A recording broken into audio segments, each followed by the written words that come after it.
এটা শুধু একটা খেলার ডাক নয়, এটা হতে পারে মেহেদী হাসান মিরাজের জন্য আন্তর্জাতিক ফ্রাঞ্চাইজি ক্রিকেটে প্রথমবারের মতো মাঠে নামার ইতিহাস রচনা।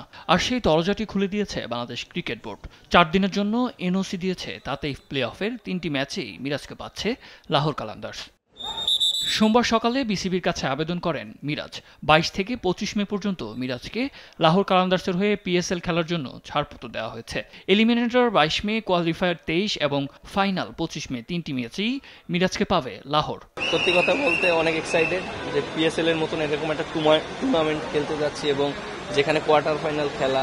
তো অবশ্যই যদি পারফর্ম করতে পারি, ম্যাচ জিতাতে পারি, টিম রেজাল্ট করে, দিন শেষে খুবই ভালো লাগবে।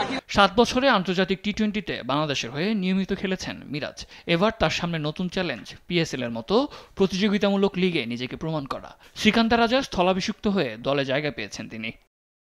জাতীয় দলে টি-টোয়েন্টি স্কোয়াডে না থাকা, খেলাধুলার ব্যস্ততা না থাকা সবকিছুই এবার মিরাজের পক্ষে গেছে। সাকিবের পাশে মিরাজ, লাহোর কালান্দার্সের হয়ে এবার ডাবল টাইগার অ্যাটাক। প্লে অফে নতুন করে জ্বলে উঠতে পারে এই বাংলাদেশি কম্বিনেশন। সাদ আহমেদ, স্পোর্টস ডেস্ক, দেশ টিভি।